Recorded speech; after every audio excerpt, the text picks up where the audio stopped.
This is the Horse Radio Network. Welcome to Adulting with Horses, the podcast for weird horse girls, and the best place to be if you can't be at the barn. Put down the muck rake, turn up the volume, and let's have some fun. Yay! Well, hello, everybody. Welcome to episode 4 of Adulting with Horses. Natalie and I have such a cool episode today. We are talking about trail riding. And of course, as things go, sometimes we get a little weird. And so we wanted to really introduce and welcome our special mystery guest host today, Cathy Woods.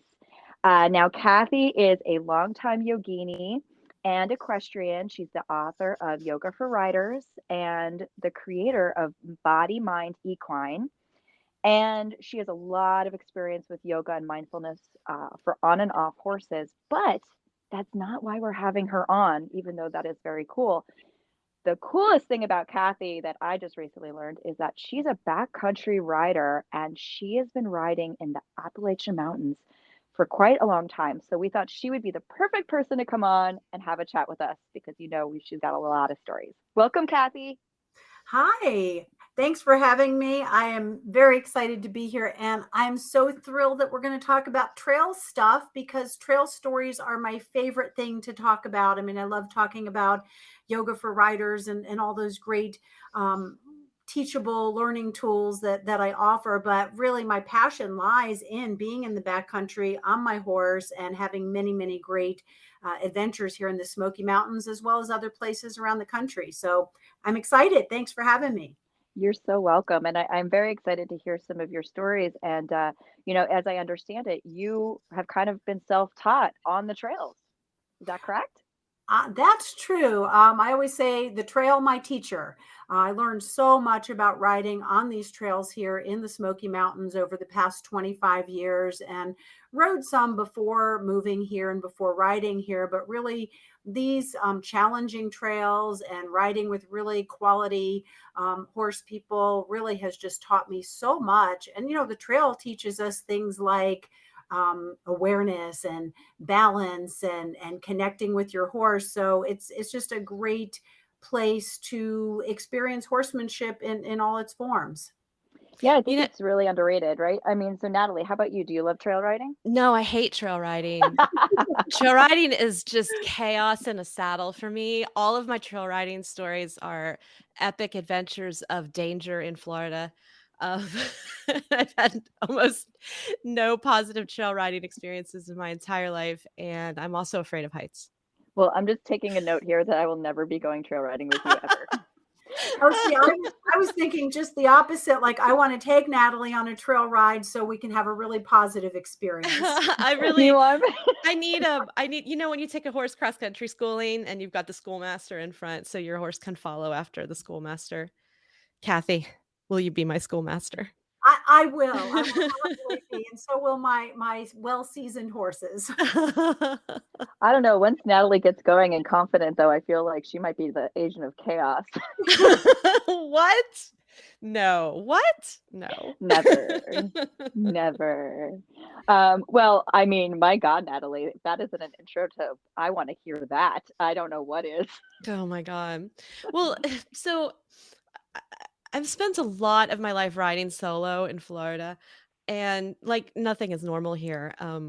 And so if it's not giant spiders, it's collapsing ground. And if it's not collapsing ground, it's alligators. And, just the combination of the three all in one ride is possible.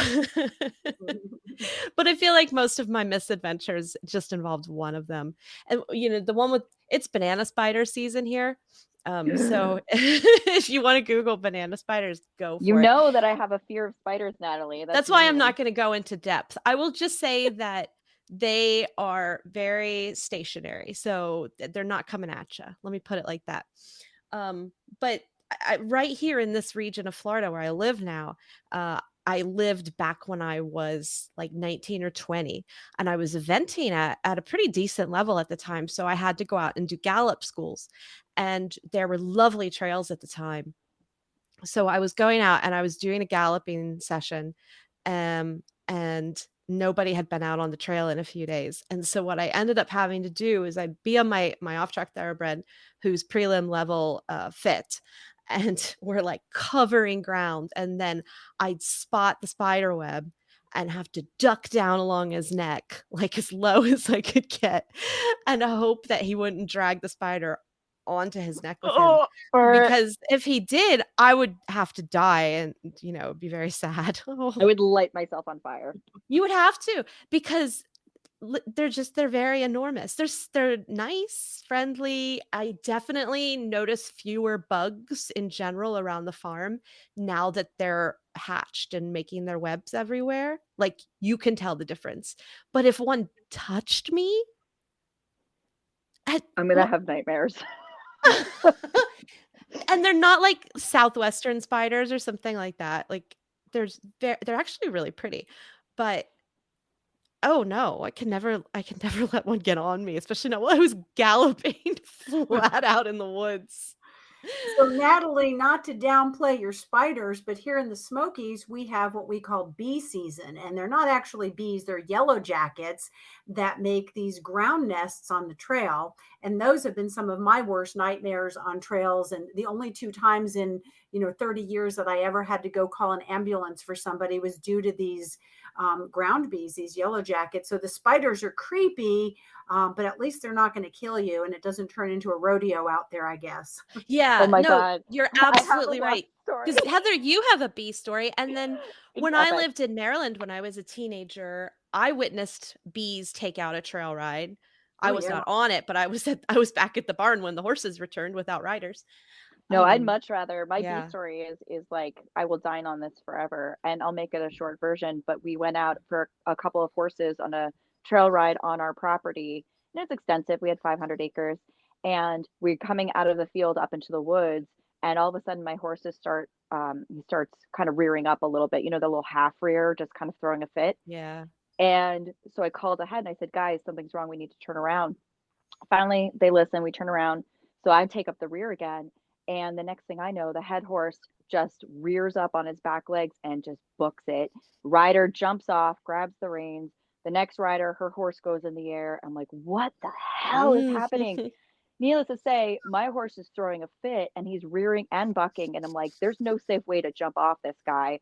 So I just jump off and I kind of push myself back away from him in case he were to kick out as he took off. And I landed on my ass. And I thought it was okay, because I tend to land on my butt, and start wiping myself off. And everyone's like, are you okay? You okay? And I'm like, yeah. And then I go, ow. And I look down. I am covered in yellow jackets. I am Oh. covered. I landed in the nest that apparently we'd woken with the hoofbeats. We caught the one horse, so the other horses ended up coming back, but I was covered in 7 stings. I had one in my helmet. I kept stinging repeatedly. My horse was stung 13 times. I mean, it was a nightmare. I am now allergic. I have never been stung before in my life, but that was crazy. And I was going to ask, are you allergic? Yeah, because a friend of mine got 2 stings and went into anaphylactic shock on the trail, and it was just me and her, and I literally had to leave her in the woods and go get help. So those yellow jackets are nothing to fool around with. No, and they chase you. I mean, they absolutely chase you. And I have never been so scared in my life. I would much rather encounter a bear on the trail, because at least you make noise and they tend to move away from you. But oh my God, those bees are no joke. I agree. That's what people say. Oh, what's the worst thing up in the Smokies? Is it hogs? Is it bears? Is it rattlesnakes? And I always say it's the yellow jackets, because again, those have been my most crazy rides where I've actually had to go get help for people on more than one occasion. And we've learned kind of to look for them. We know what season they're out in, which is kind of July through the first frost. They're pretty hot and heavy on the trails. They tend to like the trails closer to the creek. So we've learned a lot about, riding in that season. I always ride on wide trails during yellow jacket season, and not single lane trails where you can't turn around or get out of the way. And also smaller groups are better in the summer, because a lot of times, that first or second horse gets past the nest fine, and then the vibration of the ground from the hoof beats, by the time you get to the middle and end of the ride, it's just a complete rodeo. And something else I've seen, kind of a teachable moment, when that happens, a lot of times the horses will stop and start stomping, and you stop and go, oh, and you're looking around like, what's going on? And my horses and myself have learned, once that happens, we just shout, bees, go, go. And, everybody just takes off like a bat out of hell, hopefully, collected and doesn't get too crazy. But we know to get out of the fray rather than stand there stomping in them. But yeah, scary thing on the trail for sure.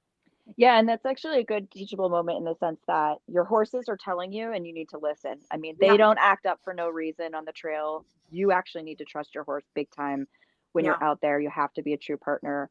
And it was funny because I'd asked a couple of people about their trail stories on our Facebook group, and quite a few people had stories that encountered strange animals, right? Or other animals. And Lucy had submitted maybe 6 different bear stories, which I was like, okay, so bears are her nemesis.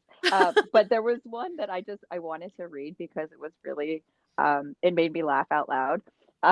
So I thought everybody would appreciate it. And if anybody wants to, after listening, go to our Facebook group and join to read the rest, I highly recommend. So Lucy says, a friend was doing volunteer trail work with a group of guys in the backcountry. She was the only woman in a group of guys, and they were all sharing a big wall tent. One night, she just couldn't take the farts and snores, so she decided to sleep by the cook fire. She was sleeping on her stomach when a bear walked up and bit her on the butt. What? She woke up. Yeah. She woke up and screamed, and the bear ran off. Wait, it gets so much better, Natalie.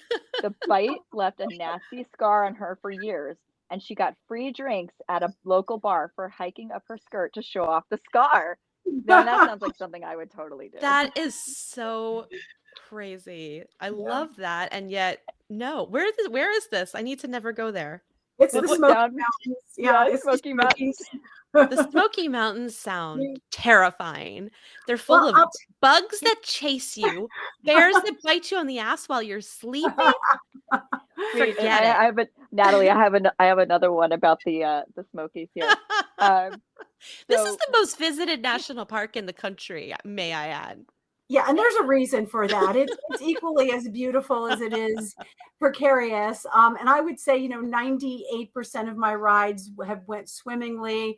Those trail stories are, the 2%. And Lucy and I both rode with Backcountry Horsemen's different chapters over the years. But, when she talks about her trail stories, I relate to them because we're riding basically the same trails in the same region. And she's a wealth of experience and really fun stories. Well, Heather, what was yours? Yeah, so this is Lucy's other story, which I don't know, Cathy, if you've known this one, but Lucy says, as a wrangler for many years, I have so many stories from the wrangler who came back from a ride talking about seeing monkeys swinging through the trees in Western North Carolina. The monkeys had escaped from a local zoo, but the barn manager was convinced the wrangler was tripping on something. Later, I encountered escapee ostriches. Never have my horse and I been left in the dust as fast as when the ostriches charged and all the dude horses turned tail and ran. I mean, no wonder Lucy's a bit of a timid rider after all those experiences. Right. We've all had giant bird horror experiences, right? Like emus or ostriches. Like horses think they're the Antichrist. Yeah. And I love when you're riding on the trail and there's like a thick grass and there's a bunch of turkeys nesting or grouse, and literally I've had them fly up like underneath my horse just about. And talk about having a good desensitized horse, pretty important. Oh yeah, my pony is terrified of birds, and so my barn got ducks a couple years ago, and I was like, really? Okay, so I guess this is the teaching moment.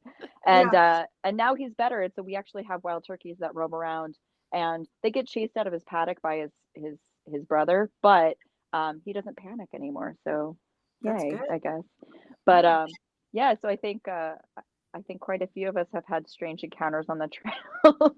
We definitely have monkeys, not right here, but down in Central Florida, where my old farm was in near Lakeland. There's a monkey island. It's usually an island, like where some rich eccentric person put monkeys, and then they got out of control and took over the island. We have that with coyotes up here. Oh, we just have coyotes, like, but yeah, monkeys. Silver Springs has monkeys. That's a state park. They have a random monkey island.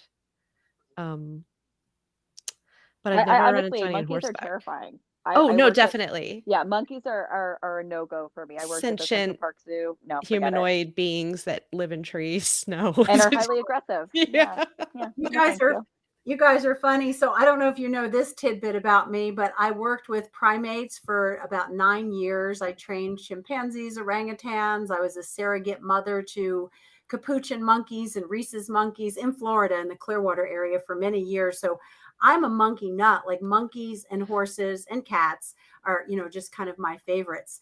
And I remember riding in Costa Rica where we'd ride out on beaches and we'd just go loping down the beach and you'd see a saltwater crocodile in the ocean, and then we'd like weave back into the trees and there'd be all these cool little howler monkeys and squirrel monkeys all over the trees. So to me that was just fascinating to ride in that environment, to have primates there. So yeah, I'm a bit of That an sounds oddity. magical in its own way. Yeah. Speaking of riding in the water, which is not something I've ever done, have you ever seen like the Australian racehorse trainers that take their horses into the ocean and the dolphins swim up Mhm. around the horses while they're like exercising them in the ocean? It looks like the single most magical experience Oh, of I all bet. time.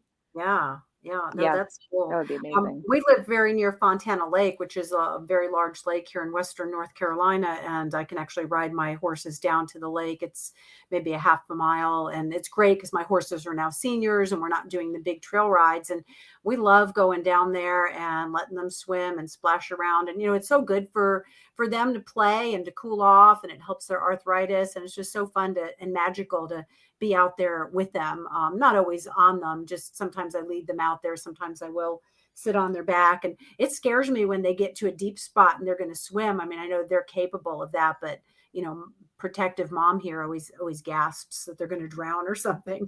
Oh, I know. That's one thing I do miss about Maryland was the clear like rivers and brooks where you could take the horses to Mhm. play. Like I was at this crazy eventing barn when I was a teenager. I've talked about it here before. And we were really close to a just sparkling um I don't know, brook, wide creek, small river with, a stone bottom and a current in the middle, and the water was cold and we would take the horses down and play. And that's not happening in Florida. That's just a Mm-mm. recipe for And disaster. unless you want to become dinner for the gators. And I used to, when I was a kid, for a while I kept my horse at like a cattle station. So like it was the barn where the cow horses lived, and then they grazed cattle on public land here in Central Florida. And so I was allowed to ride out there. So I could ride for like 50 square miles if I wanted to. And I would just go and ride through canals, and there would be gators in the canals, but they just sit and sort of watch you because you're bigger than they are. But that was the 90s, and there are like 10 times more alligators now than there were in the 90s. Like they were still an endangered species then, which is almost hard to believe. And they're bigger now. So I don't know if it's the same experience as it was back then. Well, I have to say, I mean, I expect a gator to be a little bit scary and, at least you know what you're getting into. But I can't even, Gina in our group actually had a deadly, well, not a deadly, but a very scary encounter with a gnat and allowed her to go to the hospital. What? Do you want to hear the story? Of course. By all means. So she was having a canter uphill, and she was going fast to try to get rid of the gnats in the summer, and something flew into her eye, but she kept going, and they got back safely, and she still couldn't get this like thing out of her eye. She didn't know what it was, like a piece of dust. She ended up going to urgent care, and the hair of the gnat's wing attached itself to her cornea. Oh my God. Oh. And she had to have it removed with a like super sharp tool. And a gnat tried to take her out. It was like, if I can't have you, no one will.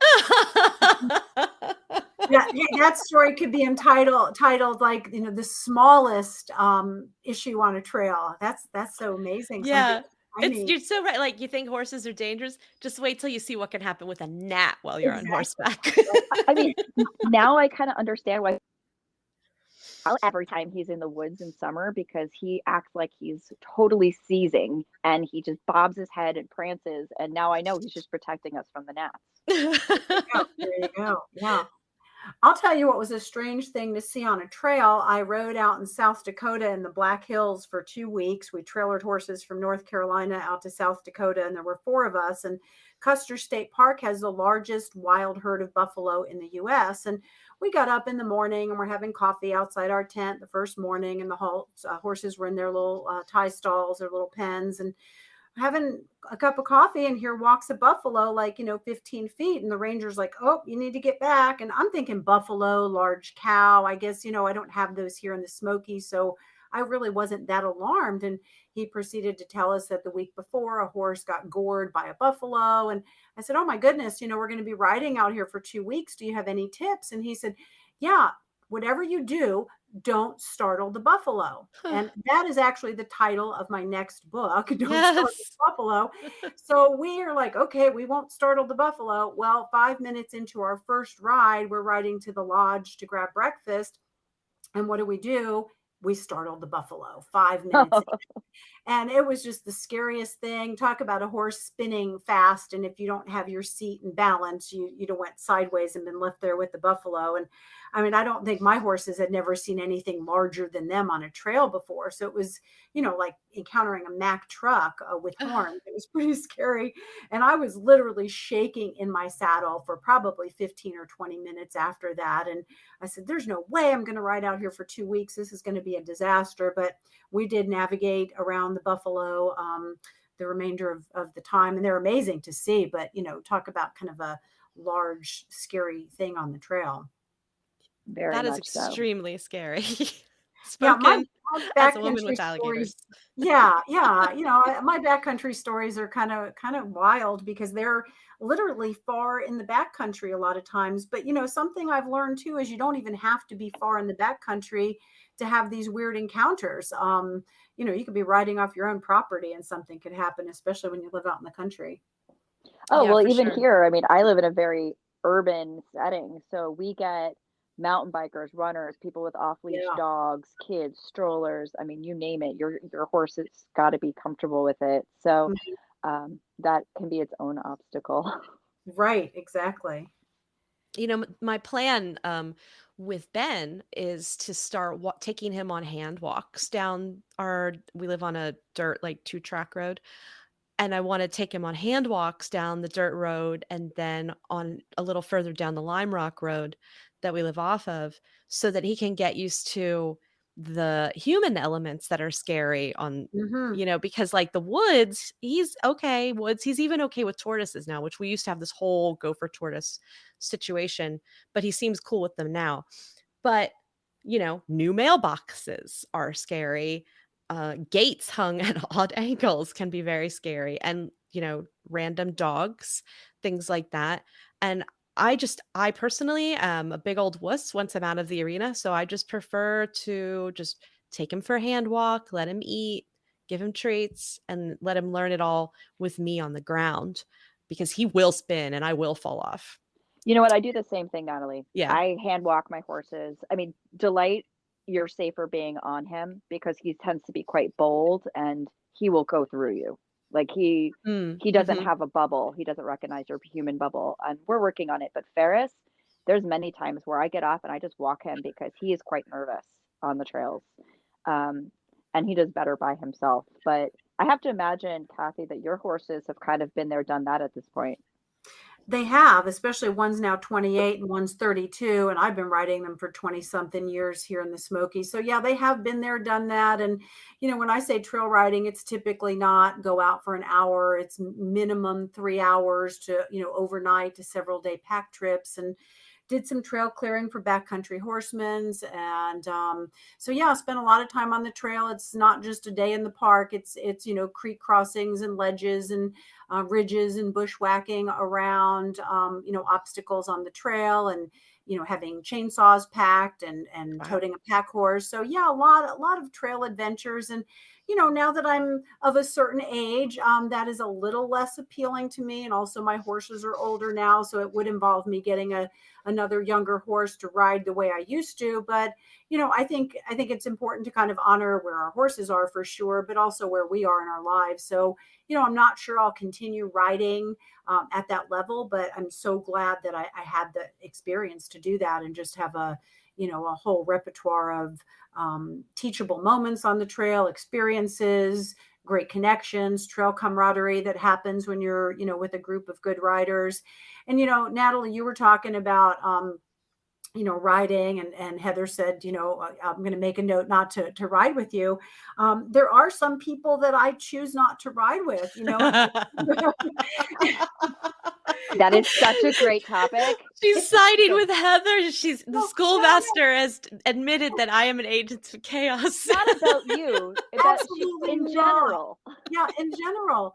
I had an old cowboy friend tell me it matters who you ride with. And when he first told me that, that's probably one of the best pieces of trail advice I ever got. And when he told me that, I thought, what a riding snob. What do you mean it matters who you ride with? And then when I started riding with other people and different types of riders and different types of horses, I am 100% about that, because some people are just not aware riders. Some people are, their horses are not as seasoned. Some people don't have the trail etiquette that I like to ride with, or take the safety precautions. So though I've done a lot of adventures, I am a super cautious, mindful, aware rider. I agree. And I think you need to be in the same mindset. Like there's some days, I have great friends. They always go trail riding without me. And the reason for that is because I don't feel like I need to gallop and go all the time. And they just refuse to do anything slower. And frankly, my horse isn't at that point now where he could physically do that, even if I thought that was fun, which I don't. I'm a big fan of, hey, let's have a nice little canter here or gallop there, but based on the trail, based on your horse. And so I just don't ride with them anymore. But I think the etiquette is really important when we're talking about this, because you need someone who's leading the group, whether it's you or someone else, who absolutely knows the rules and how to keep everybody kind of safe and on the same page. My biggest pet peeve is the people who just take off and don't say, hey, are you guys ready to canter now? Hey, Yeah. this looks like a nice straightaway. Why don't we do a trot? And then tell people when they're slowing down. I mean, you can create so many injuries and issues just by not communicating. Oh, for sure. yeah. Yeah, I've seen it many times, and I'm like you. I'm all about a canter on the trail at the right and appropriate spot, but cue the people behind you. And also I used to lead trail rides for Appalachia Riding and Packing when they were in existence. And as a trail leader, that's your job, is to make sure everybody's safe and everybody's all up for a trot or for a canter. So I think that's so important. I've got a short list here of trail etiquette that I'd love to share with you guys at some point in this Oh, conversation. let's do it, because there's a lot of stuff that I think people don't realize. Yeah, for sure. So of course, it matters who you ride with. That's one thing I just mentioned that I'm all about. Now the group I've ridden with, I always look for like-minded people. We have kind of an unspoken credo on the trail. If we start out as a group, we come back as a group. And I have been on rides with people who've not done that, and I'm ready to turn around. Either my horse threw a shoe, or I'm getting hot or tired, or whatever the reason. And the people I'm with don't want to turn around. And I've had those people say, oh, well, you go back. Just text us when you get back. Well, first of all, we don't even have cell signal here. So you're riding out in a place where if something happened, you really don't have very great access for help or support. And, and they'll just want to ride on. And I don't like riding with people like that. I'm also of the mindset that you ride to the ability of the weakest link. And that means human or horse. So like if I'm on a ride and my horses are seniors, they can only go at a walk, or we don't really do the big steep climbs anymore. Or, maybe the human is having an issue. They're having an off day. Somebody's not feeling good. You have an elderly rider. And I just think the group, if you're riding with a good group, you ride to the ability of the weakest link, whether it's the human or the horse. And, you go out as a group, you come back as a group. And even if that means cutting your ride short for some reason because somebody had trouble. That's just part of, to me, riding is the camaraderie of group riding. Well, yeah, that's the basic premise of doing something as a group activity, right? Like you have Exactly. made a commitment to do things as a group. And, if you were out kayaking or something, you wouldn't abandon somebody in the 10,000 islands of South Florida because their kayak wasn't up to par. You Right. definitely wouldn't say, you ride your herd animal back home alone, it'll be Yeah. fine. I mean, Yeah. we've Yeah. all There won't be a probably temper tried to tantrum do there. that. Yeah, there hasn't been a panic attack with your horse spinning and Oh, shrieking. right. Yeah. Yeah. Yeah, that's not just trail etiquette, that's basic human communal Decency. behavior. Yeah, like if Yeah. you agree to go out as a group, you agree to return home as a group. Yeah. Period. End of story. Right. You would think it's common sense, but truly I have ridden with those people and, not to knock endurance riders, but some of them were endurance riders and they were like, we want to keep going. We want to get some more miles in and, we'll just catch you back at the trailer, message us when you get home. And I'm like, this just doesn't seem right. So those are people I don't ride with. I've been at events where endurance riders, because they're in this race mode, they're thinking about who's going to get there first. But generally speaking, even in endurance rides, you're not supposed to just take off from water stops Right. or vet stops, and you're supposed to kind of go out as a group because of that herd mentality. And I've seen injuries where people got thrown and broken ribs because people Yeah. just took off. Yeah, exactly. Yep. You really have to learn how to drop whatever your competitive sport is. You Mm-hmm. have to learn when that mentality is appropriate and when it isn't. Mm-hmm. And some people are competitive and ambitious and they can't drop that easily, but there's a time and a place. And going on a group trail ride with non-endurance riders would definitely not be the place to try to rack up miles. You can kind of, saddle up for the ride you're on. Kind of. Yeah, for sure. And I'm all about kind of leisurely rides. My friends and I like to take long lunch breaks and we'll get off at certain points and give our horses a rest. And being a yogi, I'll get off and do a few stretches and it just makes for a more pleasant ride. And again, it matters who you ride with. If you want to ride quick, go with a group that likes to ride that way. If you more of a walker and a leisurely day, make sure you pick your riding partners accordingly. And not all horses mix. I ride quarter horses, paint horses, which are typically slower than my friends that have gaited horses, and we've made it work. And they've been able to slow their horses down, or I've picked up pace. But it's a little extra work that way too. And again, if you're riding with quality riders that know to gauge the pace, that's helpful. And Heather was talking about the creek crossings or the water breaks. Here we have a lot of creeks, and a lot of times we're walking across them and the horse will stop, or we'll stop them in the middle and let them get a drink. And then, the rider just goes marching on, and all the horses behind are trying to like rush through this slippery creek. And proper trail etiquette is you get to the other side of the creek, you wait, you stop your horse so the other horse has a chance to drink, you move up a little bit in the line, and you keep allowing that to happen until everybody's had a drink. And same thing with going around gates and bridge crossings. I like to pause at the other side and make sure everybody behind me is getting through. And maybe that's the old trail guide in me, but I just think that's proper trail etiquette, to just keep an eye on each other. Again, part of the trail camaraderie.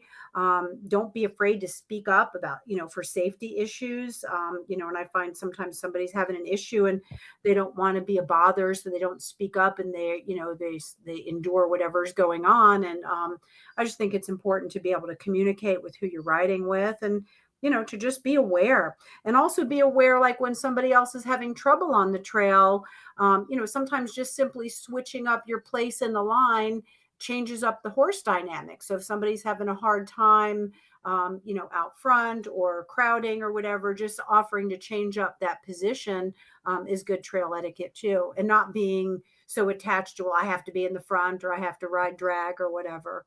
Yeah, I actually have a good point that backs that up. I was riding with some friends out in Arizona at a dude ranch, and we were doing our quote unquote fast ride, which was walk, trot, canter, and there was a lot of good canter spots, and our horses knew where they were going, and so we got quite a few good gallops in, and I was in the back. Not a problem. Generally, I don't mind being in any particular place, depending on the ride, but the last stretch towards home, everybody took off at a fast gallop, like from the get-go. and my horse went straight up in the air.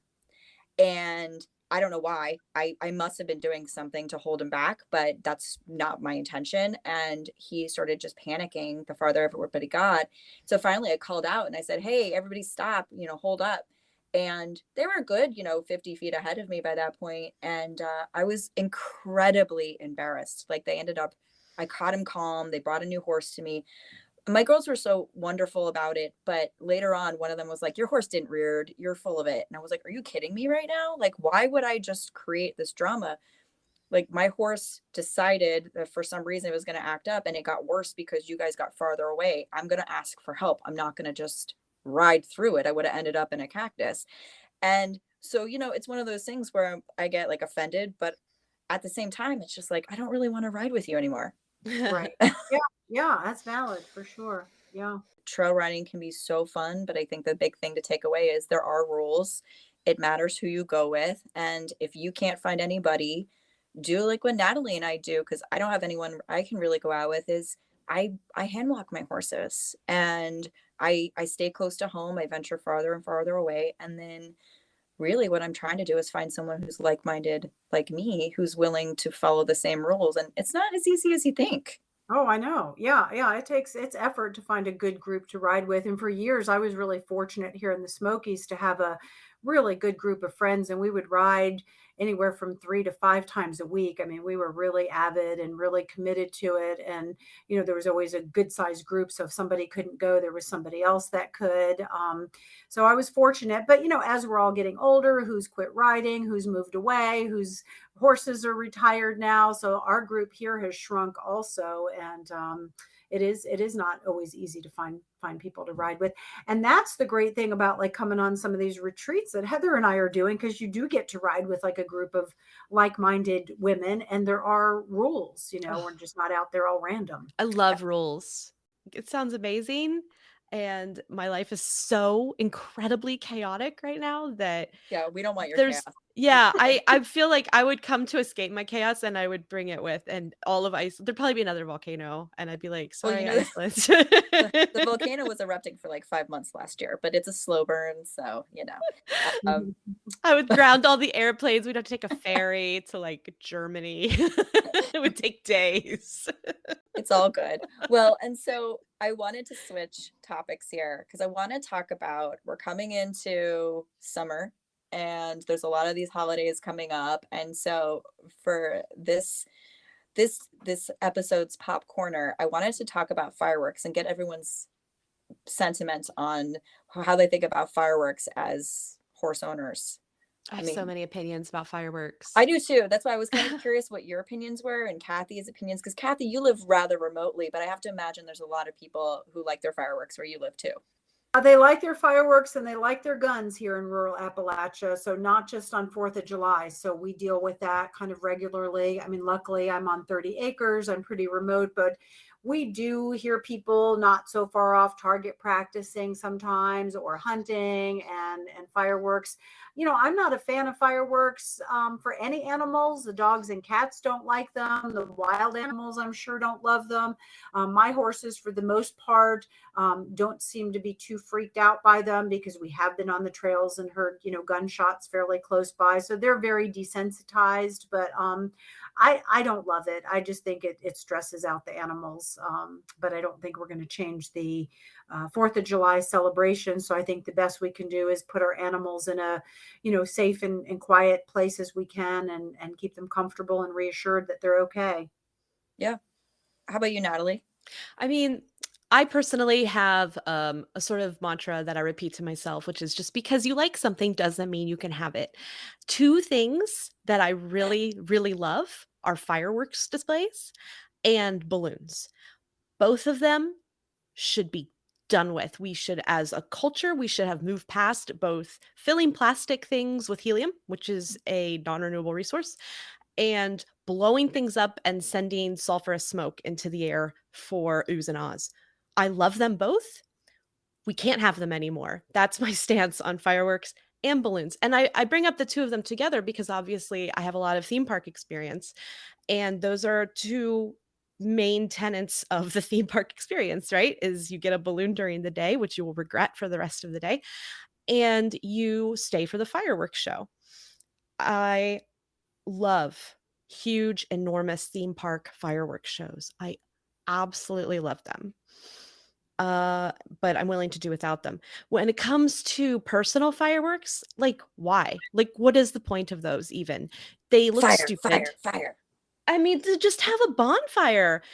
Personal fireworks are dumb and lame and look bad and annoy your neighbors and frighten other people's animals, and they're bad. And that's my opinion on personal fireworks. I agree. New Is that Jersey, straightforward enough, or? no, I think very clear. And I think New Jersey was great because we had rules for so long that we weren't allowed to have personal fireworks. Like sometimes people would sneak away down south, get them. I used to go visit my family in Kansas and we used to set off fireworks, when I was a kid. But New Jersey, it was great because it was only sanctioned events that, Mhm. around the holidays. But since it has become legal, it is almost every weekend in the summer, and I'm talking Thursday through Sunday. I live at the beach, so people are setting them off constantly. There's so many injuries coming in Yeah, because people get drunk and then set off fireworks because right. that's so smart. Exactly. Like whose brilliant idea was we should have a lot of cheaply priced explosives that serve absolutely no purpose and will attract drunk people with no sense. Well, this is America, okay? We're allowed to Yes, do it. that's right. Sounds like a recipe for disaster. It Yeah, is. it It's a really Yeah. is. three-course meal of no siree, as they said in the underrated Disney film Chicken Little. I absolutely Well, and I'm and I coming love from this going as to a town yeah. fireworks display. Even a small town fireworks display is a wonderful time. But one at a time from your yard? Are you insane? What are Well, you it's just doing? annoying because people do it after hours Yeah. or I had small children and my dogs and horses are absolutely fine. They don't care about the noise at all. I'm not personally victimized by fireworks and I've been very careful to make sure my dogs are and horses are comfortable with them. But like I'm just affronted by them in general. Mhm. I don't want anything waking me up at 11 o'clock at night. Thank you very much. If my dogs have to be Exactly. in, so do your fires. Okay. Yeah. So do your fireworks. No, I totally agree. And I agree with your statement, like, it sucks for our pets, um, but people will get very like, "Well, I don't have to live my life according to your pets." No, you absolutely don't. But I also should not have to hear them, and we do live in a society, and if you choose to live not in the middle of 100 acres, then you have to abide by the rules of society, which say, "Shut up, it's late. Stop waking me up." End of Right? story. End of story. And also we talk about the animals not liking them, but there's a lot of people out there with fragile nervous Oh, systems who yeah. are dealing with PTSD and Yes, other veterans. traumas. So, it's not always great for humans either to have that excessive noise like It's shooting. really not. You're absolutely right, and there have been so many incidents of gun violence in the United States at this Mm, point that a yeah. lot of people hear an explosion and have PTSD from an episode of gun violence that they have been adjacent to or Mhm. in, or it has affected them personally, and so they hit the floor because that's what it Yeah. sounds like. Yeah. Yeah. It's scary. Yeah, Mhm. I agree. Okay, so we're firmly anti-fireworks. Anti across I'd the say board. so. Yeah. And again, for the record, I love a great fireworks show, but I am willing to live without them for the greater good. You're very selfless, and I I am appreciate you, selfless. Natalie. Thank You're you. taking one for the team. I am. And again, balloons, make them illegal. I am done. Oh, don't even get me started on that.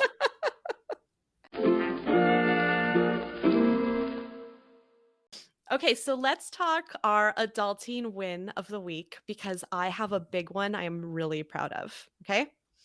I am alone on the farm right now. Remember, think if you're thinking of robbing me, I have a big machete, but I am alone on the farm right now and I had to get a round bale.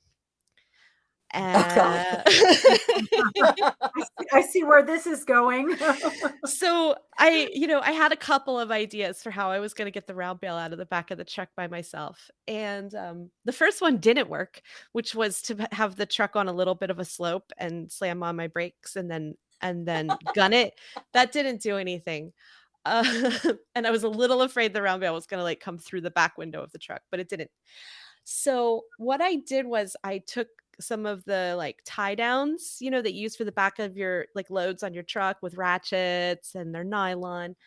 and I couldn't quite remember how to make the ratchet work. I thought I knew, but it wasn't working. So I just tied some knots, but I tied tie downs around the hay bale, and then I took one tie down and I wrapped it around one of my oak trees, a very stable oak tree, not like one of the woodpecker trees. And then I got into the truck and I took a deep breath and I tapped the gas, tap, tap, tap, tap, tap. And the round bale came out of the back of the truck and the trees stayed up and all was well on my farm. You All by did myself. it. I did it. Bravo. That's pretty amazing. That's what I love about horse people. Like, we're just so resourceful. We just figure out a way to get it done. Yeah, there's just this is the kind of game where there's just no choice. You get it done or you get it done. Exactly. Natalie, I got something done this week that I'm very proud of. Oh, okay. Okay. I'm And ready. I'm just gonna tell you, I don't want to like one up you or anything here. Are you but gonna one up me? But after 3 years, you know what I did? Ugh.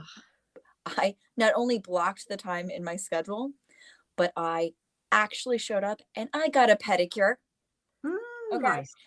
That is Wow. my adulting win of the week. Thank you very much. Like, I'm not trying to brag or anything like that, but I like did something for myself. I planned it, I executed it, and I have very pretty toes right now. Okay.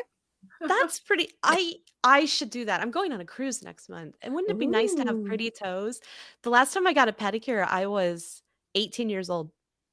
Whoa, you need one. I haven't even seen your feet, but I'm gonna assume you need one. We I have to have take- pretty good feet, but they could be better. We need to take Natalie out for a girls' day, some pedicures, and a trail ride, Heather. Oh, that sounds amazing. But What maybe order not, do maybe we not do in these? Florida. Right, not in Florida. No, in Florida because I'm afraid of heights. Ah. So it should be flat. Okay, yeah, but I don't like spiders. Can We we could do do it it when it's in- not?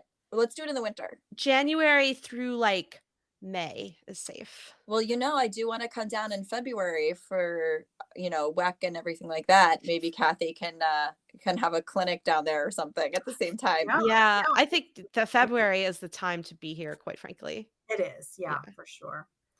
Well, my win of the week is kind of along the lines of Heather. I'm actually having a quiet, normal week, which I embrace and I love because my world can be very busy with events and clinics and traveling and planning. So I'm having a very normal week. I had lunch with a friend yesterday. I'm doing a hike with another friend tomorrow. I've had time to do my own yoga and meditate every morning and spend some quiet quality time with my horses. The farrier's coming out today. So my win of the week is just having a quiet, balanced week, because for me it's just all about balance. And it's great to be active and busy and outward, but I really need that counterbalance of some kind of quiet, normal weeks too. So that's my win of the week. It's not landmark, but Hey, but no, I'm- that's amazing. That sounds like, you win as far Yeah, as I'm I concerned. agree. Thanks. That sounds You. positively amazing. I I was would able to kill secure for a half week an like hour, that. but you secured a whole week. So Yeah. you absolutely have an adulting win. Thank you. Well, I mean, there's a little work interwoven, but it's really light this week. So just really like embracing the week of me and, enjoying being here in the Smokies. It's a beautiful time of year. The lake's right down the road. So I think I'm going to go for a swim this afternoon. So Oh, yeah, it's all good. You're all making good. everybody jealous right now. Oh my Come, goodness. come visit. I want to talk a minute about trail riding. I met Clinton Anderson briefly years ago at Equine Affair when I was presenting in Massachusetts, and he was obviously also a keynote presenter there. And he said something that always stuck with me. He said, "Never say you're just a trail rider." And I have so many people that come up to me at events and expos and I'll say, "What kind of riding do you do?" And they'll go, "Oh, I'm just a trail rider." And I used to say that too. But Clinton Anderson said, trail riders and those horses that do trail riding are the warriors. They literally go out into the unknown, encountering all sorts of things.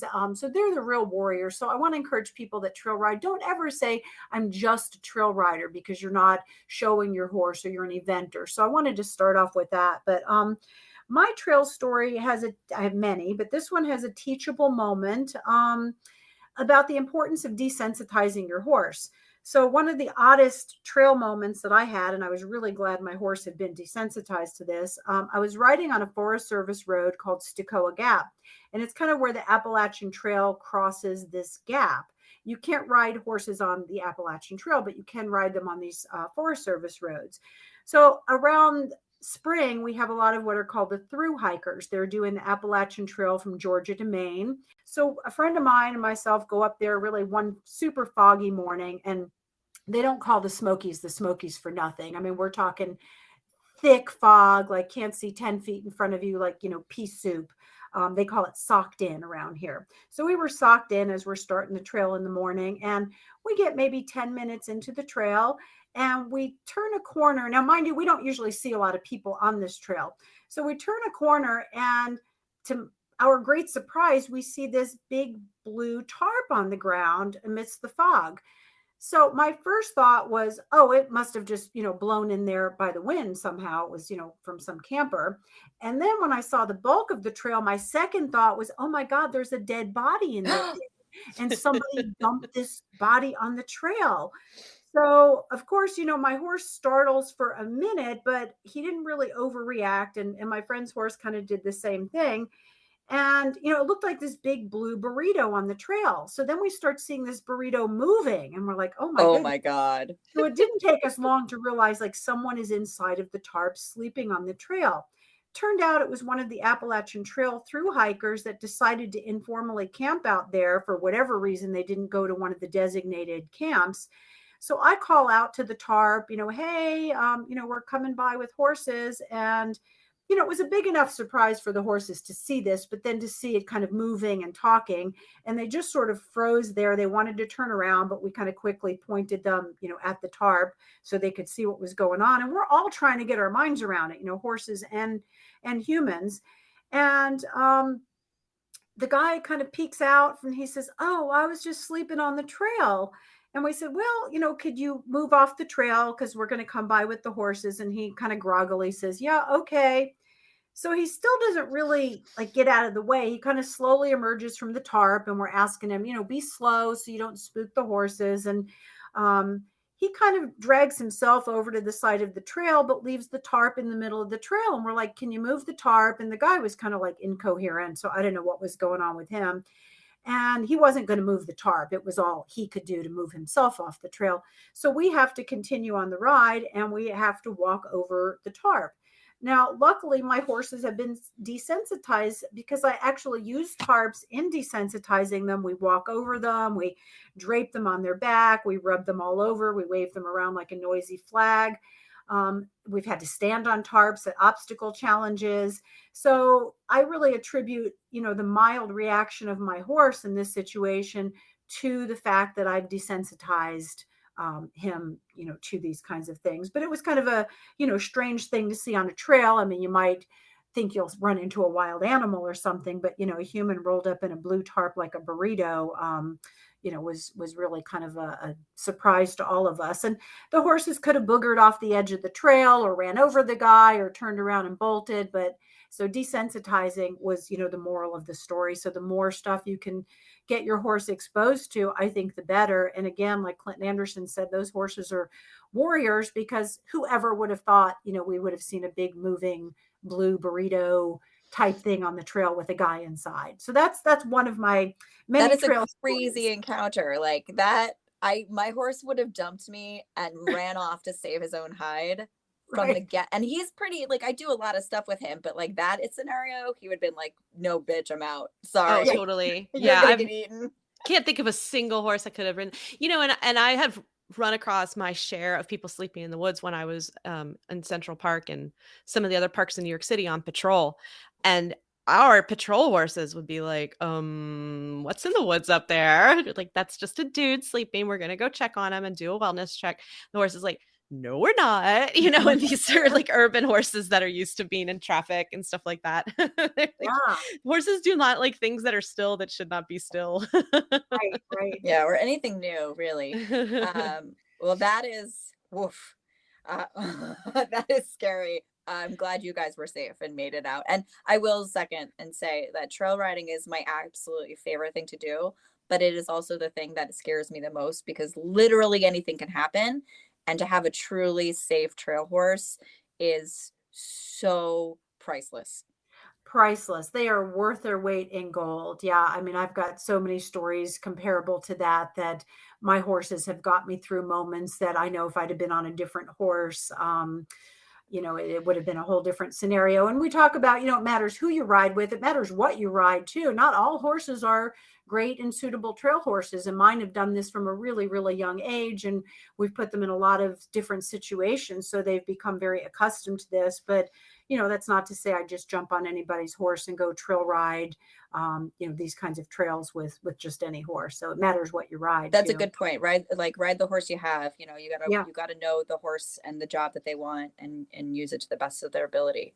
Well, on that note, there's a great story here in the Facebook group, in the podcast clubhouse, from our friend Jean Miller. And it's a great example of not having gone out uber prepared like our friend Cathy does. This is a not Cathy story. This is a not Cathy trail. This is such a good story that I think that it should be honored in our podcast today. So I'm going to share Jean's story, if that's okay. Yeah, please honor us. All right. So here's what Jean has to say. She says, on my day off, I was riding down the lake trail when a public ride was coming to the lake from a different direction. I took a little used shortcut trail to go around the public ride. Big mistake. We had been having a lot of rain, and poor Cinnamon sank in mud to his belly. Can you imagine that? Oh my God. I cannot. So Jean says, I was standing on the ground over him. The rear guide on the public ride rode to the barn and sent the tractor back to help pull poor Cinnamon out of the mud. He was just lying there in mud, but it turns out he was enjoying himself. She says, poor guy, he napped his entire weight. Did I mention he was lazy? I was like, I'm just going to stay here, guys. He was in hog heaven waiting to get pulled out of the mud because he didn't have to move. He's like, this feels like a warm bath. So once we got him out of the mud, I rode him back to the barn by way of every creek on the property to get him cleaned up. His lower legs were white again, but he had a lovely brown bathtub ring around his body. So that's the kind of chaotic energy that I understand from a trail ride. But a success story nonetheless, because that is a horse that could have panicked and didn't. Yeah. Could have thrashed and didn't, and they got out of it, thank God. And Absolutely. He probably got a really good bath after that. Right? And I want to say, to Jean's credit, that's not being ill prepared. That's just situational. I've been on rides where the ground has not been optimal, and piece of trail breaks away, or your horse punches a hole through the ground in a soft spot. So that was really no fault of Jean's. I mean, awareness helps, like where am I riding, where am I stepping, but sometimes shit happens. So yeah. Hate to be blunt, but that's the joys of trail riding. Well, that's why, again, coming back to that trail horse and trusting the people you're with, you need people who are calm under pressure, and to follow the etiquette and the rules. And so that was lovely that he was able to go back and get help. And it was nice of her also to make way for the bigger group, but yeah, shit happens. Fuck. Yeah, you're right. There are a lot of actually really good takeaways from that, including both Jean and her horse were super practical and unflappable about it. And we're just like, we will wait. We will wait. And I love that his name is Cinnamon. That's so cute. That is really cute. I'm imagining, it's probably not because it's in America, but I am imagining a big hairy cob named Cinnamon. Oh, like with the white feathers. Yeah. Yeah. Well, I mean, cobs actually make great trail horses because they're relatively lazy and unflappable. Like it takes a lot to get them going. I've met quite a few. I mean, of course, there's always exceptions, but of course, my Welsh cob is the opposite of that. So he is the exception. He's the tiny prince that gets bored in the arena, but is terrified of being outside of it. And when he's ultra competitive. So he's like an endurance horse that shouldn't be an endurance. But on that note, I wanted to, because I'm babbling now, Cathy, thank you so much for coming on and talking trails with us and giving us some of your experience and stories. And can you let everybody know where to find you so they could follow you? For sure. Yes. And first, thanks for having me on. This was great fun. And, those of us who love horses and trails, we could just talk trail stories all day. So, Totally. yeah. So thanks for having me on and asking me to talk about something that's really exciting and passionate for me. My website is cathywoodsyoga.com. It's Cathy with a C, Woods with an S. I'm also on Facebook, Instagram, and YouTube as Cathy Woods Yoga. And my book is Yoga for Riders. I do body, mind, equine clinics around the country, and information on both of those are on my website. The book is published by horseandriderbooks.com. And again, you can just find that on my site and link over to their site. And the same thing with my clinics and retreats. And I'm always looking to connect with fellow equestrians. So if anybody out there wants to have me out to do a body, mind, equine, mindful equestrian clinic, I'm always thrilled to connect and collaborate. So thanks again for having me. You're so welcome. And I highly recommend your retreats. I just went to your Colorado one. I had the most amazing time. And of course, you and I are putting together a retreat in Iceland for 2023. So I'm thrilled. Yeah. very excited for that. I think that Yes. is going to be so much fun. So trail riding in Iceland, anybody?